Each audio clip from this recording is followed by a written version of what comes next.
বন্ধুরা, আজ আমরা আপনাদের সামনে এমন একটি ঘটনা তুলে ধরতে যাচ্ছি যা শুনে আপনার অন্তরাত্মা কেঁপে উঠবে। গল্পের শুরুতে আপনারা কখনোই ভাবতে পারবেন না এমন একটি ঘটনা কিভাবে ঘটতে পারে। এই জন্য না টেনে শুরু থেকে শেষ পর্যন্ত ভিডিওটি দেখার অনুরোধ রইল। একজন কোরআন হাফেজা মেয়ের করুণ কাহিনী। তিনি পবিত্র কোরআন মুখস্থ করেছিলেন এবং সর্বদা নেক আমল করতেন, কিন্তু হঠাৎ মৃত্যু যখন তাকে স্পর্শ করল তখন ঘটে গেল এক ভয়ঙ্কর ঘটনা। এই মেয়েটিকে দাফন করার জন্য যখন তার কবর খোঁড়া হচ্ছিল, কবর খোঁড়ার পরপর এলাকাবাসীরা এমন কিছু দৃশ্য দেখেন যা দেখার জন্য তারা মানসিকভাবে প্রস্তুত ছিলেন না। তখন কবর থেকে ভয়ঙ্কর এমন কিছু বের হতে শুরু করেছিল যা দেখে উপস্থিত সবার শরীরে ভয়ের শিহরণ জাগে।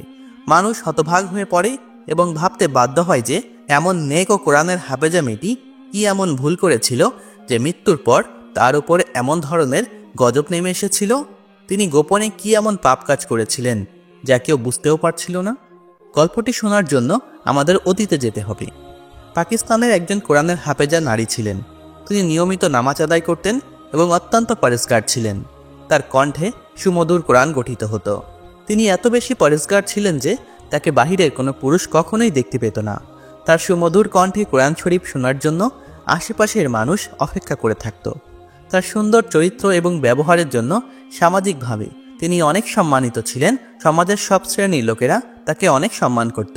হঠাৎ করে একটা দুর্ঘটনা ঘটে গেল, যেটি ছিল সম্পূর্ণ অপ্রত্যাশিত একটি ঘটনা। এই কোরআনের হাফেজা একদিন মারা গেলেন। তিনি তার মার মৃত্যুর ঠিক 15 দিন পর মারা গেলেন। একই পরিবারে এই পরপর দুটি মৃত্যু সবাইকে খুবই কষ্ট দিয়ে গেল। বিশেষ করে এই কোরআনের হাফেজার বয়স ছিল অনেক কম। ওই গ্রামে আব্দুর রহিম নামে একজন লোক বাস করতেন। তিনি ছিলেন গোরখদক। গ্রামে কেউ যদি মারা যেত তাহলে তিনি তার কবর খুঁড়তেন। একদিন সকালবেলা তিনি ফজরের নামাজ আদায় করে গোরস্থানে বসেছিলেন।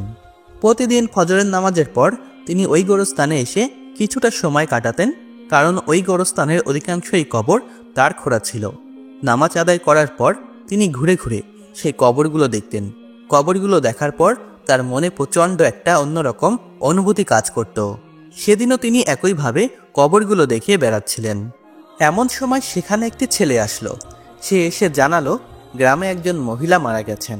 তিনি ছেলেটির কাছে জানতে চাইলেন কোন মেয়েটি মারা গেছে। ছেলেটা উত্তরে তাকে জানালো আমাদের এলাকায় যে কোরআনের হাফেজা রয়েছে তিনি মারা গেছেন।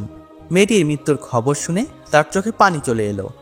এমন মৃত্যুর কথা শুনে তিনি খুবই কষ্ট পেলেন, কেননা মহিলাটির বয়স ছিল খুবই কম। এদিকে সেই গোরখদকের বয়স ছিল 46 বছর। কম বয়সী মেয়ের মৃত্যুর খবর তাকে অনেক কষ্ট দিল। তিনি মহান আল্লাহ তাআলার কাছে বললেন কেন এত অল্প হায়াত দিয়ে এই মেয়েটিকে পৃথিবীতে পাঠালেন তিনি। এই মেয়েটি আল্লাহ তাআলার একজন খাস বান্দী ছিলেন। মেয়েটি নিয়মিত নামাজ আদায় করতেন। এলাকার কেউ কখনোই তাকে নামাজ কাজা করতে দেখেনি। ইসলামিক মহান আল্লাহ তাআলা কর্তৃক যত বিধিবিধান ছিল সবকিছুই সে পালন করত। এরপর তিনি একটুও দেরি না করে তাড়াতাড়ি বাড়ি ফিরলেন। কবর খোঁড়ার জন্য প্রয়োজনীয় জিনিসপত্র বের করলেন। যেহেতু তিনি কবর খুঁড়তেন, তার কাছে কবর খোঁড়ার জন্য যাবতীয় সামগ্রী মজুদ ছিল। তিনি তাড়াতাড়ি কবর খুঁড়তে চাইলেন, কারণ ইসলামে বলা আছে মুর্দার লাশ যত দ্রুত সম্ভব কবরে দিতে হবে। তারপর তিনি গোরস্থানে গেলেন এবং কবর খুঁড়তে শুরু করলেন। আর তখনই তার সামনে আশ্চর্যজনক কিছু জিনিস চোখে পড়ল। এই ধরনের জিনিস তিনি আগে কখনোই দেখেননি। এই গোরস্থানে তিনি আগেও অনেক কবর খুঁড়েছেন, কিন্তু এবার কবরের মাটি যেন আলাদা ছিল। মাটিটি প্রচণ্ড শক্ত এবং অনুভূত মনে হচ্ছিল। মাটিটি এমন শক্ত ছিল যেখানে কোদাল চালানো যাচ্ছিল না।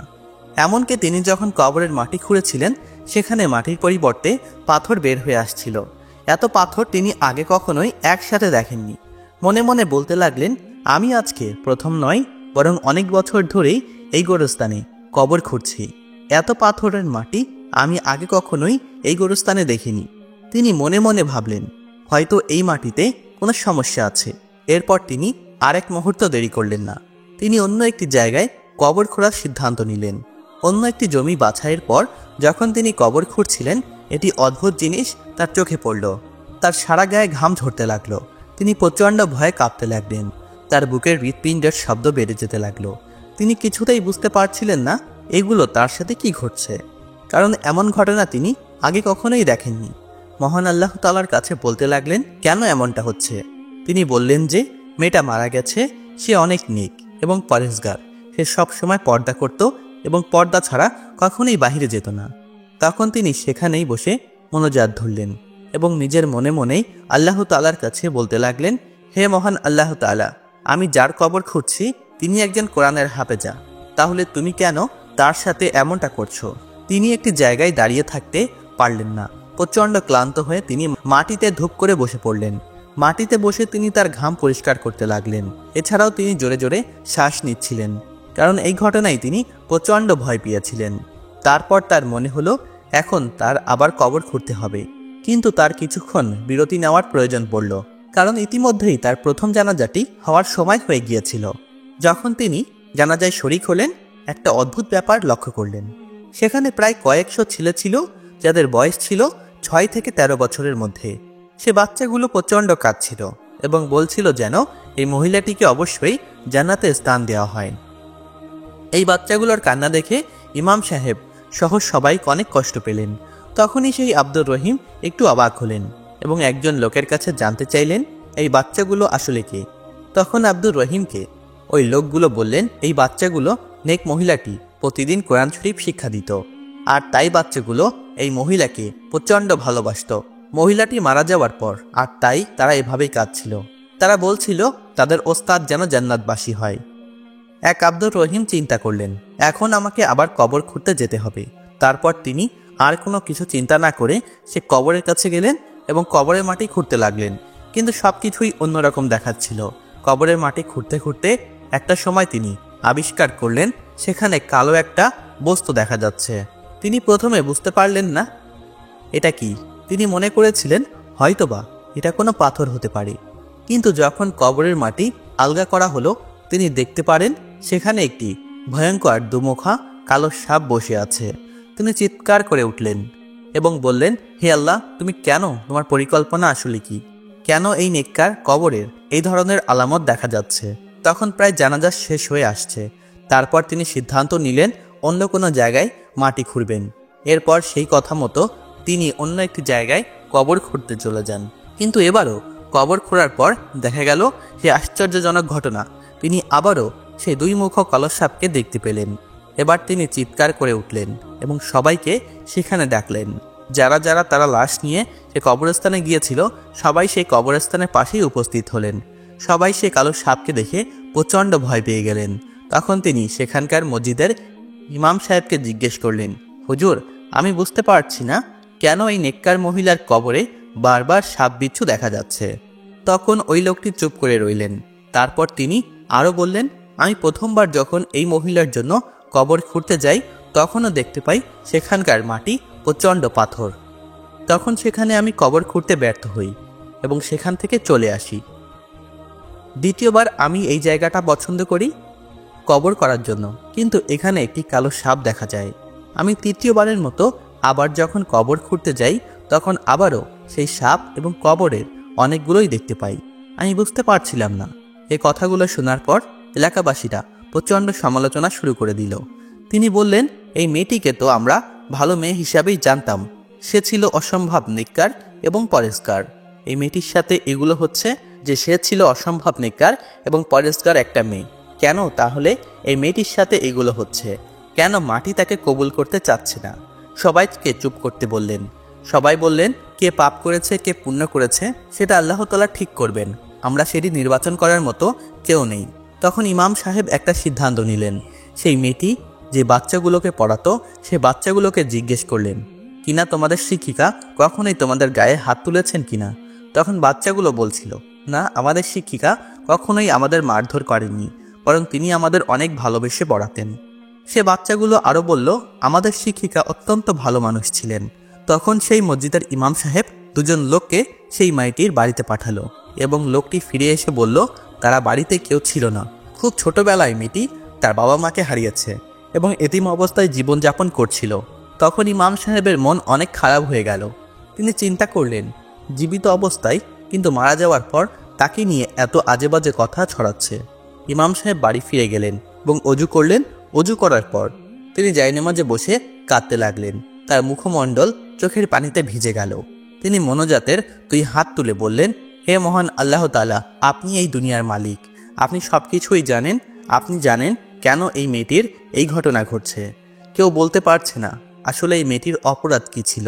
এরপর আমরা দেখতে পাই যখন মেয়েটির মা মারা যায়, কবরের মাটি পাথরের, সেখানে সাপ বিচ্ছু উড়ায় হচ্ছে।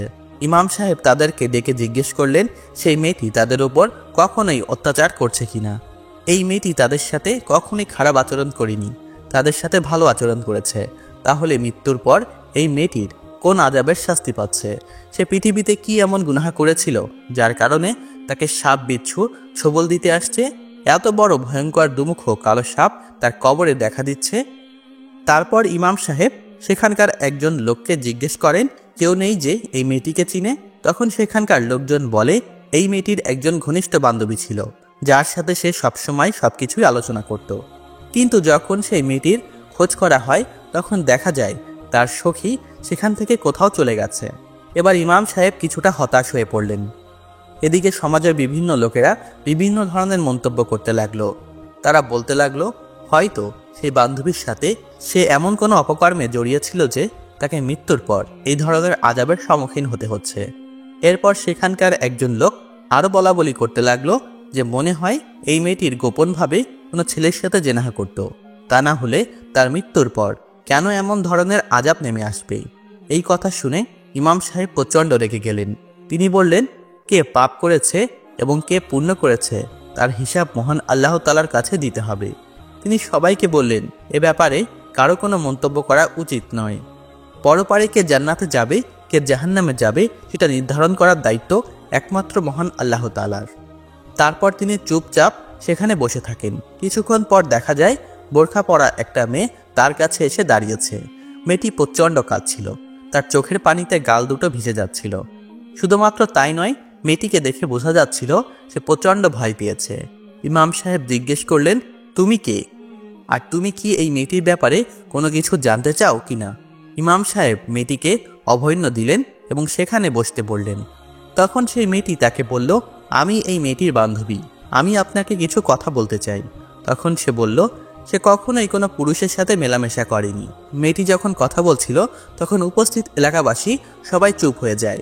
তারা সবাই জানতে চাচ্ছিল আসলে কোনো অপরাধের জন্য এই মেয়েটির আজকের এই অবস্থা।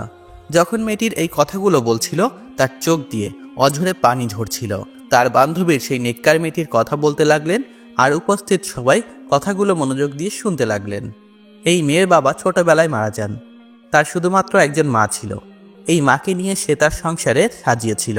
টাকার জন্য সে বিভিন্ন ছাত্রছাত্রীদেরকে পড়ানো শুরু করে ও তার মা ভয়ঙ্করভাবে অসুস্থ হয়ে যায়। এই অসুস্থতার জন্য তার কোনো কিছুই মনে থাকতো না, সে বিছানা থেকে উঠতে চলতে পারতো না। তার বান্ধবী তাকে খাওয়াতো, গোসল করাতো এবং বাথরুমে নিয়ে যেত। কিন্তু সমস্যা হলো এই কাজগুলো করতে করতে তার বান্ধবী একটা সময় হতাশ হয়ে যায় এবং সে তার মার উপর প্রচণ্ড বিরক্তি দেখাতো। এমন কথা শুনে ইমাম সাহেবের চোখ দিয়ে পানি পড়তে থাকে। তখন মেয়েটি আরও বলতে থাকে একটা সময়ের পর তার বান্ধবী প্রথমে খারাপ ব্যবহার করত, তাকে খাবার দিতে ভুলে যেত, গোসল করাতে ভুলে যেত। সেই মহিলা তার কোনো উপায় না পেয়ে চুপচাপ এগুলো সহ্য করে নিত। বাইরে সবার সাথে ভালো ব্যবহার করলেও তার বান্ধবী তার মার সাথে প্রচণ্ড খারাপ ব্যবহার করত। উপস্থিত সবার মুখে হতাশার চিহ্ন দেখা যায়। সবাই অবাক হয়ে ভাবতে থাকে কিভাবে একজন মানুষ তার নিজের মায়ের সাথে এত বড় অন্যায় করতে পারে। মার সাথে প্রচণ্ড দুর্ব্যবহার করত। একটা সময় সে আল্লাহর কাছে মোনাজাতের কথা বলতে থাকে, হে আল্লাহ, তুমি আমার মাকে আমার কাছ থেকে নিয়ে যাও। আমি রোজগার করি, সব কিছুই তার পেছনেই খরচ হয়ে যায়। আমি তার জন্য আমার বাচ্চাদেরকে ঠিকমতো পড়াশোনা করাতে পারছি না। তুমি দয়া করে এবার আমার উপরে রহম করো।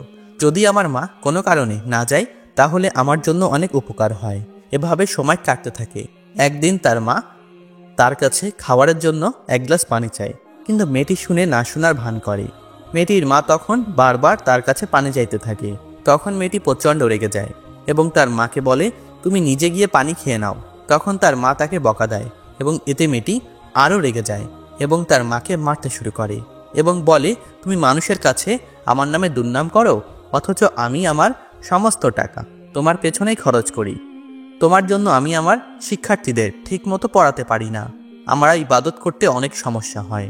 পায়খানা করো যেখানে আমার পরিষ্কার করতে হয়। তুমি আমার জীবনে একমাত্র সমস্যা। এই কথা বলে সে তার মাকে প্রচণ্ড জোরে জোরে একটা আঘাত করে এবং তার মা তাতেই মৃত্যুর সাথে পাঞ্জা লড়ছিল এবং তার মা মৃত্যু সাথে সাথেই হয়ে যায়। কিন্তু এলাকাবাসীরা সত্যিটা জানত না। তারা ভাবত অসুখের কারণে তার মা মারা গেছে। সামাজিকভাবে সে অনেক সম্মানের পাত্রী হলেও নিজের ঘরে এসে সে তার মার উপর অমানবিক নির্যাতন চালাতো। একটা সময় তার মার কথা বলার শক্তি হারিয়ে যায়।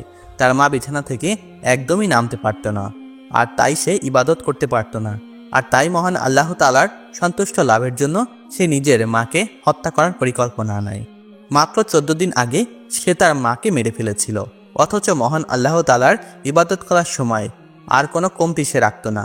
এবার উপস্থিত লোকেরা বুঝতে পারল কেন তার কবরে সাপ বিচ্ছু দেখা দিয়েছে, কেন তার আজকের এই গজব নেমে এসেছে। পিতামাতার খেদমত করা মহান আল্লাহ তাআলার ইবাদতের চাইতে অনেক অংশে কম নয়। মহান আল্লাহ তাআলা রব্বুল আলামিনের সন্তুষ্টি লাভের জন্য অবশ্যই পিতামাতার খেদমত করতে হবে। এ বিষয়ে কোরআন শরীফে বলা আছে, মায়ের পদলের সন্তানের দেহ। আমরা যতই ইবাদত করি না কেন, যদি আমরা আমাদের পিতামাতার সাথে দুর্ব্যবহার করি, তার শাস্তি ভয়াবহ হবে। এই ভিডিওটি থেকে আমরা একটাই শিক্ষা পাই।